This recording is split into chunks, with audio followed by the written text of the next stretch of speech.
ఇవాళ ఏపీ మాజీ సీఎం వైఎస్ఆర్సీపీ అధ్యక్షుడు జగన్ మీడియా సమావేశం నిర్వహించనున్నారు. ఉదయం 11 గంటలకు తాడేపల్లిలోని వైసీపీ కేంద్ర కార్యాలయంలో ఏర్పాటు చేసిన ప్రెస్ మీట్లో జగన్ మాట్లాడతారు. రాష్ట్ర రాజకీయాలు, తాజా పరిణామాలు, పరిస్థితులతో పాటు ప్రజా సంబంధ అంశాలపై ఆయన మాట్లాడే ఛాన్స్ ఉంది.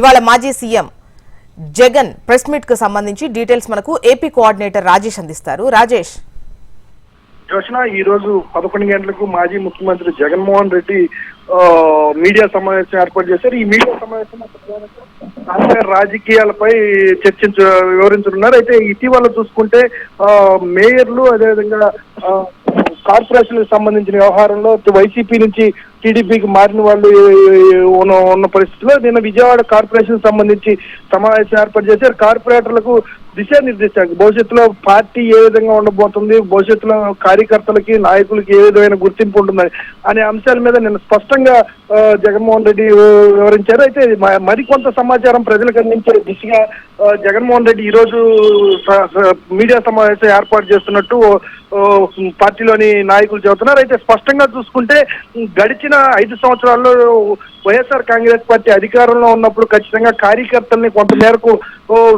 మర్చిపోయిన వ్యవహారం, కార్యకర్తల విషయంలో కొంత దృష్టి పెట్టలేకపోయాను.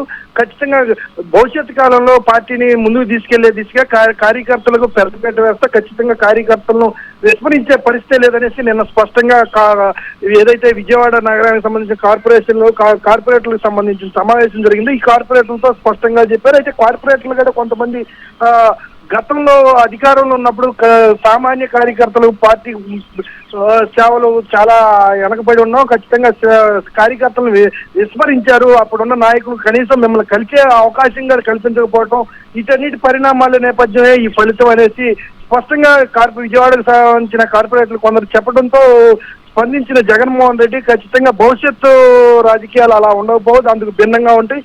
ఆపరేషన్ వైసీపీని కూడా త్వరలో ప్రారంభించి ఖచ్చితంగా వైసీపీలో ఉన్న మూలాలు ఏవైతే కార్యకర్తలు ద్వితీయ తృతీయ శ్రేణి నాయకులు ఇబ్బంది పడుతున్నారో అటువంటి ఇబ్బందులు తొలగిపోయే విధంగా పూర్తిగా ఈ వైసీపీ పార్టీలో ఉన్న కొన్ని సమస్యలను రిపేర్ చేసి క్రమ పద్ధతిలో పెడతా ఖచ్చితంగా ముందుకు సాగే దిశగా పనిచేద్దాం కలిసికట్టుగా, ఖచ్చితంగా భవిష్యత్తులో మంచి ఫలితాలు అందుతాయి వైసీపీకి అనేసి స్పష్టంగా చెప్పారు. అయితే విజయవాడ కార్పొరేషన్ సంబంధించిన 39 మంది డివిజన్ నాయకులు కూడా ఖచ్చితంగా పార్టీ వీడి పక్కకి వెళ్లే పరిస్థితి అయితే అప్పటికే 10 మంది వైసీపీ నాయకులు టీడీపీలో కలిసిన పరిస్థితి ఉన్న నేపథ్యంలో బలం విజయవాడ కార్పొరేషన్ సంబంధించి బలం వైసీపీకే ఇప్పటికి కూడా ఉంది.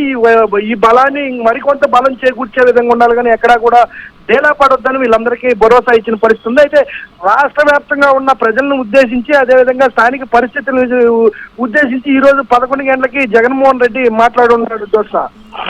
రైట్ రాజేష్.